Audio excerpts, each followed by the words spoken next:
ये मोटिवेशनल कहानी आपको अपना महत्व समझा देगी।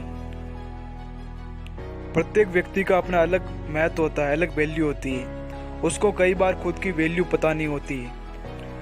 ये एक कहानी है जो कि एक बाप और बेटे की कहानी है, जो कि आपको अपने लाइफ का महत्व समझा देगी, वैल्यू समझा देगी। तो कहानी शुरू होती है। एक बार एक लड़का अपने पिताजी से पूछता है, पिताजी मेरा महत्व यानी वैल्यू क्या है?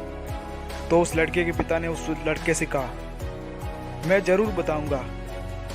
पहले तू मेरी एक पुरानी घड़ी ले और सड़क किनारे खड़ा होकर इसे बेचना, फिर मुझे इसका मूल्य बताना कितने में बिक रही है। लड़के ने घड़ी ली और सड़क किनारे खड़ा होकर सामने रख के बैठ गया। उतने में एक बूढ़ा व्यक्ति आया और बोला, बेटा ये घड़ी कितने में देगा? लड़के ने कुछ बोला नहीं और 2 उंगलियां उठा दिया। बूढ़ा व्यक्ति बोला, 2000। ठीक है, मैं इसे घड़ी का 2000 दूंगा, इसे मुझे दे दो। लड़के ने घड़ी नहीं बेची और उस घड़ी को लेकर घर आ गया और पिताजी से बोलता है, पिताजी घड़ी के 2000 रुपये मिल रहे हैं। पिता ने बोला, ठीक है। लड़के के पिता ने फिर उससे कहा कि इस बार घड़ी को किसी दुकान के पास बेच के देखना कितना कीमत आता है। लड़के ने घड़ी उठाया, जाकर एक दुकान के सामने हाथ में घड़ी लेकर खड़ा हो गया। तभी दुकान वाले की नज़र घड़ी पर पड़ी तो दुकान वाले ने बोला, ये घड़ी मुझे दे दो, कितना कीमत लोगे? लड़के ने फिर 2 उंगलियां उठा दी। दुकान वाला बोला, 20,000। ठीक है, मैं 20,000 दूंगा तुम्हें, मुझे घड़ी दे दो। लड़के ने घड़ी नहीं बेची और घर लेकर आ गया और बोला, पिताजी दुकान पर तो घड़ी के 20,000 मिल रहे हैं। पिताजी ने बोला, ठीक है।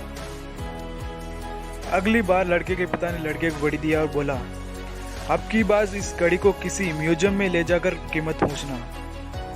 लड़का घड़ी लेकर किसी म्यूजियम में जाकर हाथ में घड़ी लिए खड़ा हो गया। तभी उसकी घड़ी पर किसी म्यूजियम वाले की नज़र पड़ी तो उससे पूछा, इस घड़ी को कितने में बेचोगे? लड़के ने फिर कुछ नहीं बोला और 2 उंगलियां उठा दी। उसने बोला, 2 लाख। ठीक है, मैं दे दूंगा, मुझे ये घड़ी दे दो। लड़के ने घड़ी नहीं बेचा और घर आ गया।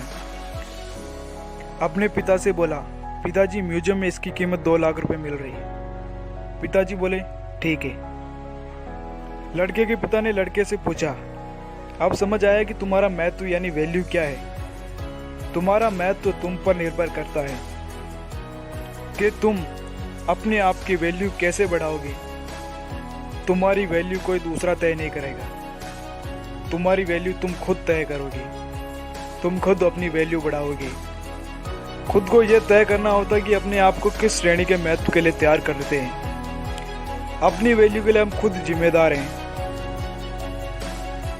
आपको खुद पर विश्वास होना चाहिए और ये पता होना चाहिए कि आप अपनी वैल्यू किस प्रकार बढ़ाएंगे।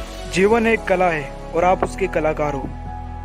आपको तय करना है कि आपको किस तरह की कला का कलाकार बनना है, ना कि दूसरे आपको बताएंगे कि आपको क्या बनना है। वीडियो देखने के लिए धन्यवाद।